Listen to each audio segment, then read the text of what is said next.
मीता गुप्ता के पॉडकास्ट में आप सबका स्वागत है।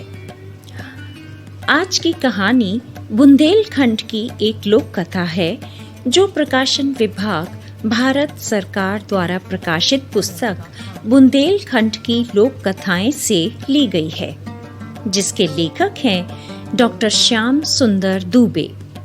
तो आइए कहानी सुनते हैं मीता गुप्ता से, जिसका नाम है विचित्र योद्धा।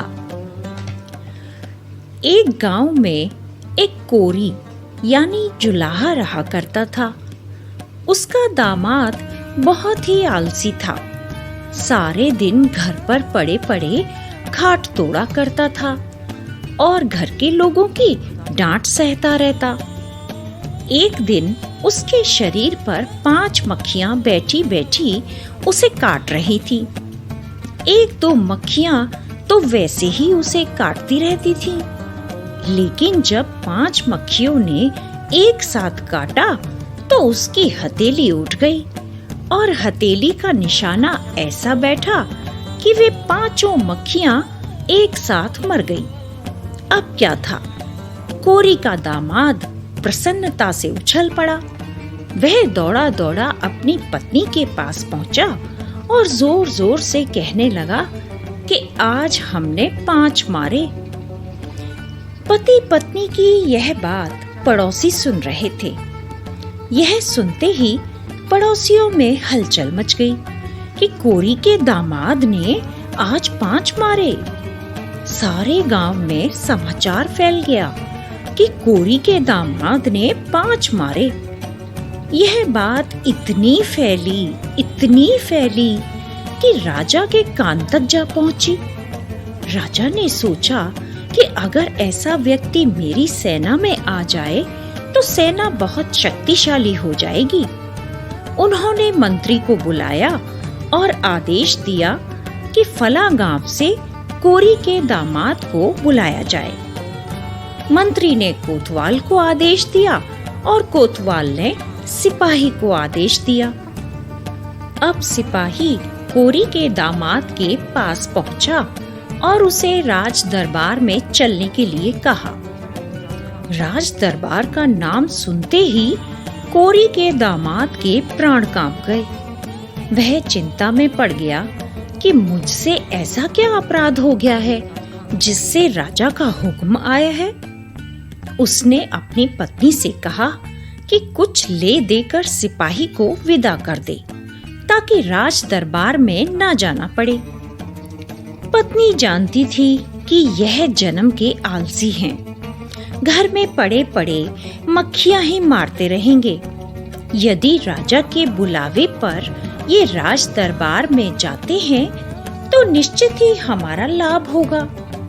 उसने डांटते हुए कहा, राजा ने बुलाया है तो जाओ।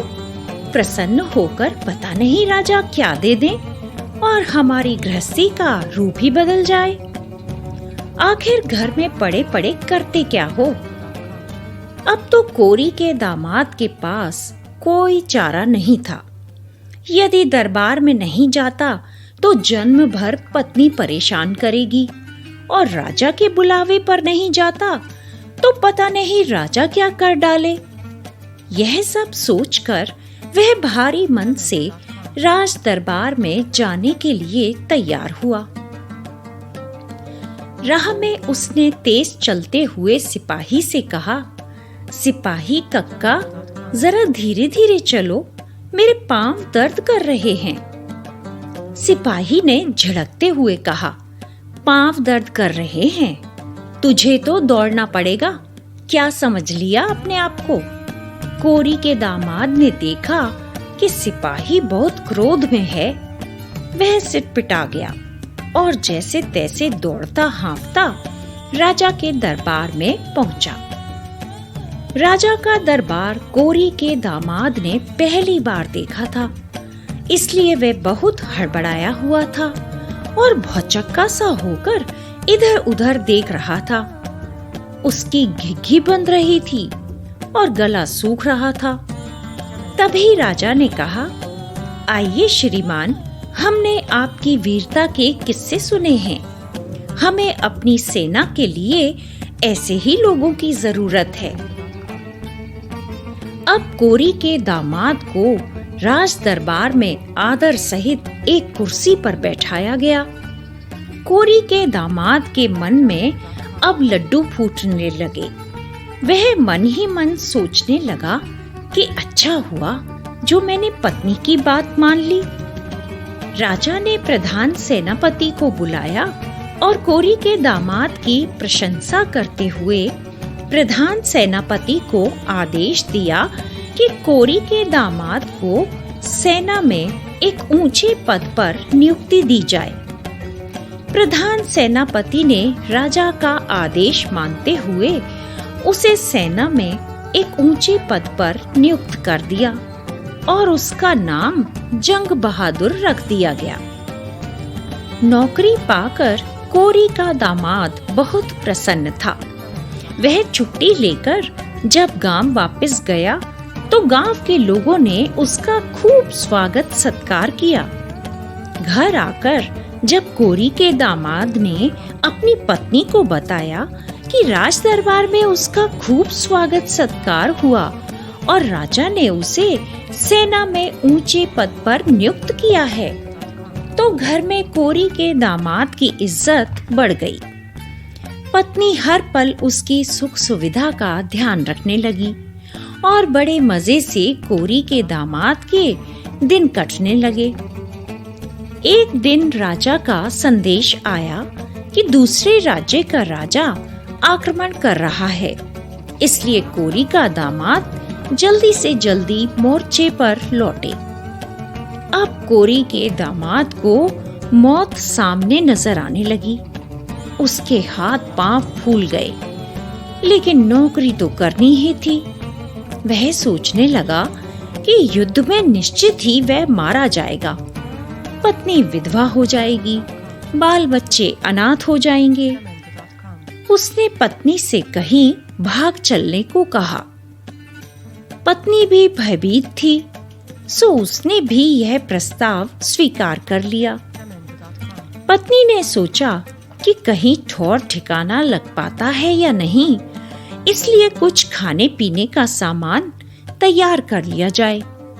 रुपया पैसा तो हाथ में आ ही गया था, इसलिए उसने चूल्हे पर खीर चढ़ा दी।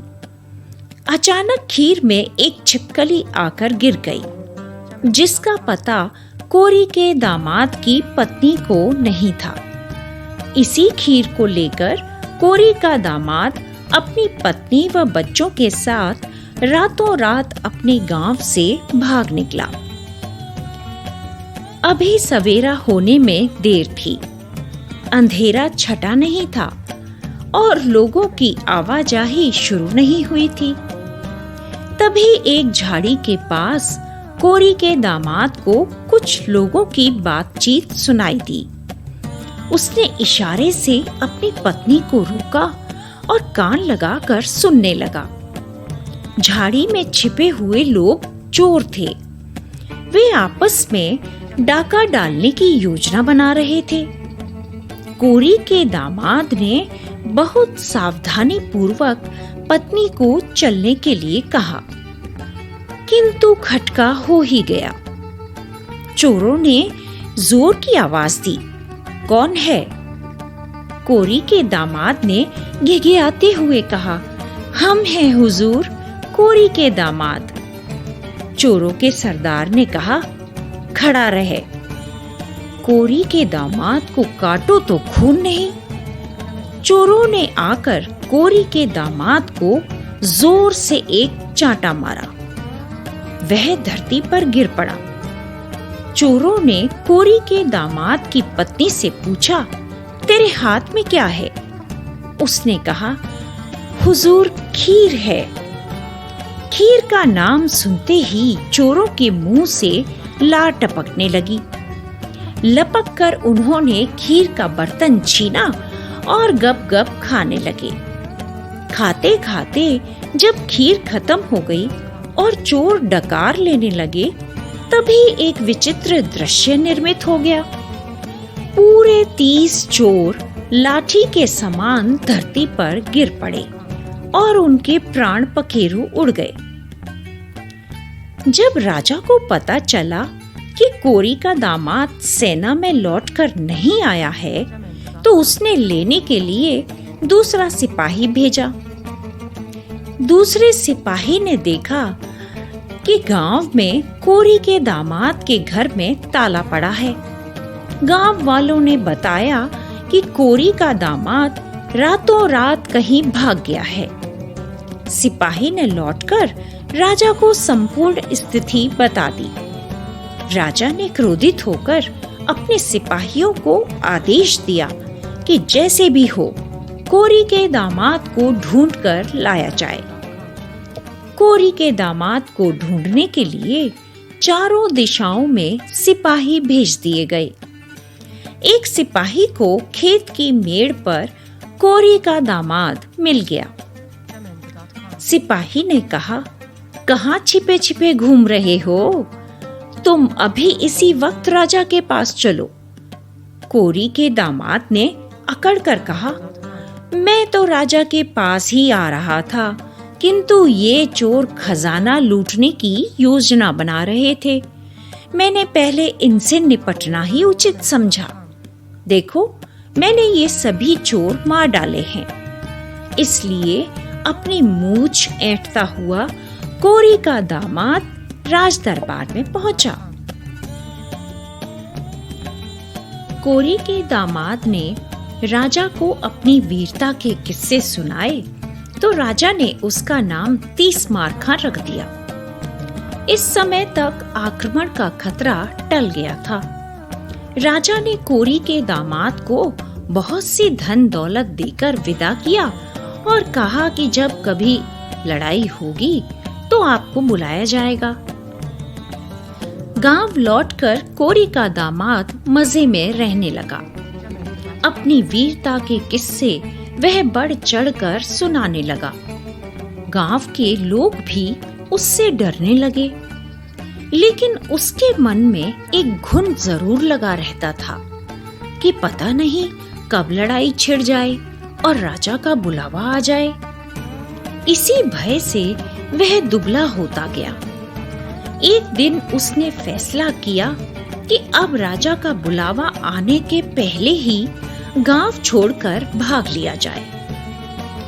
उसने अपनी पत्नी से सलाह ली और दोनों ने भागने की योजना बना ली।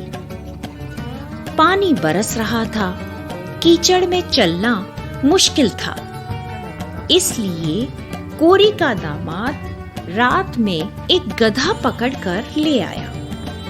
पत्नी ने कलेवा तैयार कर ही लिया था, लेकिन चलने का मुहूर्त नहीं निकल पा रहा था। अतः उसने गधे को एक कमरे के कोने में बांध दिया। ब्रह्म मुहूर्त में पत्नी और बच्चों के साथ वह चलने को तैयार हुआ। गधे को खोलने कमरे के कोने में पहुंचा तो यह देखकर दंग रह गया कि गधे की जगह शेर बंधा हुआ है, क्योंकि रात के अंधेरे में वह शेर को पकड़ लाया था। शेर ने उजाले में आदमी को अपने पास देखा तो दहाड़ना शुरू कर दिया। शेर का दहाड़ना सुनकर गांव के लोग इकट्ठे हो गए और हल्ला हो गया कि कोरी का दामाद तो घर में शेर को बांधे हुए है। यह समाचार राजा ने सुना। राजा स्वयं कोरी के दामाद के घर पहुंचे और बोले, तीसमारखा जी, आपने तो गजब का काम किया है। भेड़ बकरियों के समान शेर को बांधे हुए हो। सचमुच हमारे राज्य में तुम्हारे जैसा वीर पुरुष कोई दूसरा नहीं है। आज से तुम्हारा नाम शेरमारखा हो गया। राजा उस पर अत्यंत प्रसन्न थे। उन्होंने बहुत सी सोने की मोहरें कोरी के दामाद को दी तथा अपने साथ उसे राजभवन में ले आए। राजभवन में कोरी के दामाद का खूब स्वागत किया गया। राजा ने कहा कि अब लड़ाई निश्चित है। सीमा पर दूसरे राजा की फौजें खड़ी हैं। अब तुम्हारा ही आसरा है। तुम फौज में रहोगे तो मुझे पूरा भरोसा है कि हम विजयी हो जाएंगे। कोरी के दामाद ने समझ लिया था कि अब बचना मुश्किल है। फिर भी उसने छाती फुलाते हुए कहा, लड़ाई जीतना कोई बड़ी बात नहीं है। बस मेरे लिए एक विशेष प्रकार की पोशाक सिलवा दीजिए। राजा के आदेश पर कोरी के दामाद के मन माफिक पोशाक तैयार की गई। उसमें एक अंगरखा था जिसमें 15 किलो रुई थी, एक टोप था जिसमें 5 किलो रुई थी, एक चूड़ीदार पायजामा था जिसमें 10 किलो रुई थी। यह पोशाक बंदूक की गोली के लिए अभेद्य कवच बन गई थी। कोरी का दामाद इस पोशाक को पहनकर विचित्र सा मनुष्य दिखने लगा। ऐसा विचित्र योद्धा आज तक किसी ने नहीं देखा था। उसने घुड़साल से एक लंगड़ा घोड़ा सवारी के लिए चुना ताकि वह फौज में सबसे पीछे रहे। लेकिन यह घोड़ा लंगड़ा नहीं था। पांव उठे होने के कारण वह लंगड़ा सा दिख रहा था। इस घोड़े पर सवार होते समय कोरी के दामाद ने सईस से कहा, तुम मुझे घोड़े पर रस्सियों से अच्छी तरह कस दो, क्योंकि युद्ध करते समय हमें होश नहीं रहता। कोरी के दामाद को घोड़े के ऊपर अच्छी तरह से बांध दिया गया। जैसे ही कोरी के दामाद ने घोड़े को एड़ लगाई, घोड़ा तो हवा से बातें करता हुआ रण क्षेत्र में पहुंच गया। अब उसकी हालत पतली हो गई। वह सोचने लगा, घोड़े पर बंधे हैं सो उतर भी नहीं सकते। रास्ते में ऊपर एक पेड़ की डाल लटक रही थी। उसने उस डाल को पकड़ लिया। डाल वृक्ष से टूटकर कोरी के दामाद के हाथ में आ गई। जब दूसरे देश के राजा की सेना ने इस विचित्र योद्धा को देखा तो घबराहट फैल गई। सैनिक सोचने लगे कि यह कोई सामान्य मनुष्य नहीं है, यह तो कोई देवधामी है या भूत पिशाच है। यह तो पेड़ की बड़ी डाल तक हाथों से तोड़ ला रहा है। अगर इससे युद्ध किया गया तो हम मारे जाएंगे। ऐसा सोचते हुए वे सभी सैनिक सीमा छोड़कर भाग गए। कोरी के दामाद की जय जयकार होने लगी। राजा ने जब सुना कि कोरी के दामाद की वजह से उनकी सेना विजय हुई है, तो राजा ने कोरी के दामाद को दरबार में बुलाया और उसे एक विशेष सिंहासन पर बिठाकर अपना मंत्री नियुक्त कर दिया। इस तरह कोरी के दामाद के दिन फिर गए और वह मंत्री बनकर सुख चैन से जिंदगी बिताने लगा। तो साथियों, इस कहानी ने यदि आपका मनोरंजन किया हो तो इसे लाइक शेयर जरूर करें और मेरे पॉडकास्ट चैनल को सब्सक्राइब जरूर करें ताकि मैं आगे भी समय समय पर और अच्छी लोक कथाएं आपको सुनाती रहूं। धन्यवाद।